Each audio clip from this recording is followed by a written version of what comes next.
বিধানসভা ভোটের আগেই বাঙালির অধিকার নিয়ে রাজনৈতিক দলগুলোকে বার্তা দিতে ও বাঙালিকে ঐক্যবদ্ধ করার ডাক দিয়ে মহা সমাবেশ করল বাংলা পক্ষ। 2026 বিধানসভা নির্বাচনের আগে কলকাতার ধর্মতলায় বিশাল সমাবেশ করল বাংলা পক্ষ। বিভিন্ন জেলা থেকে হাজারে হাজারে বাঙালি কলকাতায় বাঙালির মহা সমাবেশে ভিড় জমিয়েছিল। যখন ভারতে বিজেপি শাসিত রাজ্যগুলোয় ও অন্যান্য কিছু রাজ্যে বাঙালি পরিযায়ী শ্রমিকরা শুধুমাত্র বাঙালি হওয়ার কারণে রোজ মার খাচ্ছে এবং খুন হচ্ছে বাংলাদেশি সন্দেহে, যখন দেশভাগের বলি উদ্বাস্তু বাঙালির ভোটাধিকার কেড়ে নেওয়া হচ্ছে এসআইআর এর মাধ্যমে, যখন বাংলায় চাকরির বাজার পুঁজিতে অধিকার কায়েম করে বসে আছে বহিরাগতরা, তখন বাঙালির এই মহা সমাবেশ অত্যন্তই তাৎপর্যপূর্ণ। 2026 বাংলা পক্ষ ভোটে লড়বে না, কিন্তু বাঙালির অধিকারের ইস্যুগুলোকে ভোটের মূল ইস্যু করে তুলতেই এই সমাবেশের ডাক। হিন্দু মুসলিম, গীতা কোরআন, মন্দির মসজিদ রাজনীতির বাইরে বাঙালির চাকরি, বাঙালির কাজ, বাঙালি পরিযায়ী শ্রমিকের নিরাপত্তা, বিভিন্ন ক্ষেত্রে বাংলা ভাষা বাধ্যতামূলক করা, বাঙালির তথা ভূমিপুত্র বিধায়কের দাবিগুলোকে সামনে রেখেই এই মহা সমাবেশ। বাঙালি যাতে হিন্দু মুসলিম রাজনীতি ছেড়ে এআই শেখে, প্রযুক্তি নির্ভর জাতি হয়, যাতে আমলা হয়, ব্যবসায়ী হয়, সেই ভবিষ্যতের বাংলা গড়ার ডাক দেওয়া হয়।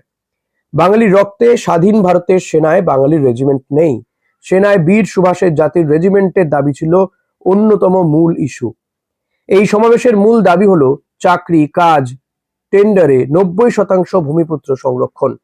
বাঙালি যখন অন্য রাজ্যে আক্রান্ত হচ্ছে, তখন 2 কোটি বহিরাগত বাংলায় লুটে পুটে খাচ্ছে বলে অভিযোগ। তাই দাবি হলো বাংলায় বাঙালির কাজ চাই।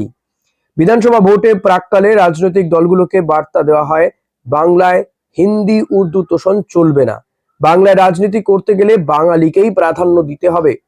এসআইআর এ কোনো বৈধ বাঙালি মানে ঘটি হিন্দু ও ঘটি মুসলমান বাঙালি, দেশভাগের বলি হওয়া কোনো উদ্বাস্তু হিন্দু বাঙালির ভোটাধিকার কারা যাবে না। এবং যে লাখ লাখ ভিন রাজ্যের মানুষ দু রাজ্যের ভোটার কার্ড নিয়ে বাংলায় আছে, তাদের বাংলার ভোটার কার্ড বাতিল করতে হবে। সভা থেকে চ্যালেঞ্জ জানানো হয়, রবি ঠাকুরের জন্মস্থান জোড়াসাঁকো এবং কাজী নজরুল ইসলামের জন্মস্থান জামুরিয়ায় কোনো বহিরাগত বিধায়ক চলবে না।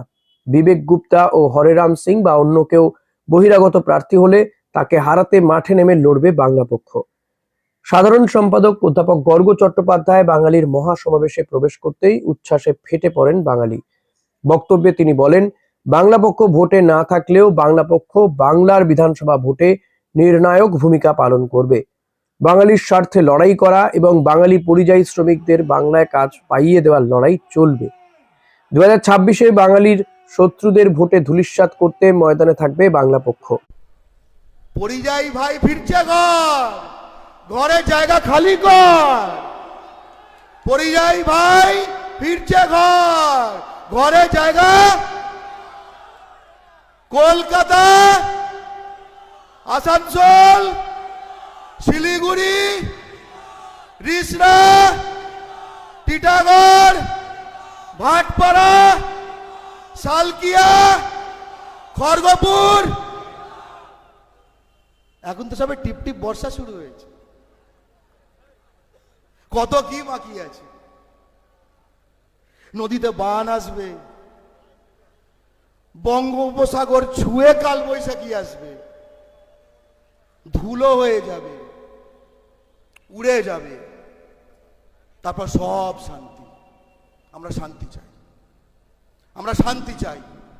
আমরা বাংলার মাটিতে চিরকালীন সমৃদ্ধি, প্রশান্তি এবং সম্প্রীতির একমাত্র সংগঠন। বাংলায় চাকরি, কাজ, টেন্ডার ও সর্বত্র 90% ভূমিপুত্র সংরক্ষণকেই পাখির চোখ করছে বাংলা পক্ষ।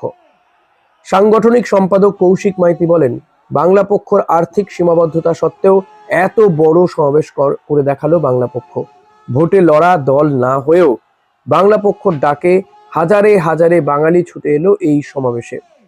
আমরা রাজনৈতিক দলগুলোকে পরিষ্কার বলছি, এই দেওয়াল লিখন পড়ুন। বাংলা ভাষা বাধ্যতামূলক, বাঙালির চাকরি, কাজ, ব্যবসা, বাঙালির রেজিমেন্ট, ভূমিপুত্র প্রার্থী ইত্যাদি জ্বলন্ত ইস্যুগুলোকে আমরা ভোটের ইস্যু করেই ছাড়বো। প্রতিটা রাজ্যে যখন বাঙালি মার খাচ্ছে, যখন বাঙালির গায়ে রক্ত দেখি, যখন বাঙালিকে ছিন্ন ভিন্ন অবস্থায় দেখি, যখন বাঙালি লাশ হয়ে ফেরে, তখন ঘরে চুপ করে বসে থাকার সময় নয়। আজ বাঙালি জাতি আক্রান্ত, আজ ভারতে, বাংলায়, সব জায়গায় বাঙালি জাতি আক্রান্ত। প্রতিরোধ করবেন তো? আমরা ফিরিয়ে দিতে পারবো তো? আমরা প্রতিটা রক্তের শোধ তুলতে চাই, প্রতিটা বিন্দু বিন্দু রক্তের শোধ আমরা তুলতে চাই। এই রক্তের ঋণ আমাদের শোধ করতেই হবে। আমাদের প্রতিটা বাঙালির এক ফোঁটা রক্তের প্রতিশোধ চাই। আমরা থামবো না। আমাদের জাতির রক্ত, যে রক্ত ঝরেছে, আমরা থামবো না। প্রতি বিন্দু রক্তের হিসাব চাই, প্রতিটা বিন্দু রক্তের হিসাব চাই। আমরা সেই দিন হব শান্ত, যেই দিন বাঙালির ক্রন্দন রোল আর ধনিবে না, যেদিন বাঙালি আর কাঁদবে না, যেদিন বাঙালি হাসবে, যেদিন বাঙালি জিতবে, আমরা সেই দিন হব শান্ত। মহাসমাবেশে দুজন মহিলা বক্তা, শীর্ষ পরিষদ সদস্যা করবী রায় ও জাতীয় কর্মসমিতির সদস্যা প্রীতি মিত্রর বক্তব্যে বারবার বাঙালি নারীর নিরাপত্তা, স্বাধীনতা আন্দোলনে বাঙালি নারীর ভূমিকা এবং আগামীতে বাঙালি জাতীয়তাবাদী আন্দোলনে বাঙালি হিসেবে নারীদের কি কি ভূমিকা নিতে হবে সেই কথা উঠে আসে। বাঙালি ছাড়াও রাজবংশী, লেপচা, সাঁওতাল, রাভা ইত্যাদি ভূমিপুত্র জাতির প্রতিনিধিরা উপস্থিত ছিল এই সমাবেশে। বাংলার সকল বিধানসভায় বাঙালি সহ ভূমিপুত্র প্রার্থী চাই। বাঙালি হোক, কোচ হোক, মেচ হোক, লেপচা হোক, রাভা হোক, সাঁওতাল হোক, ভূমিপুত্র প্রার্থী চাই, যারা এই বাংলার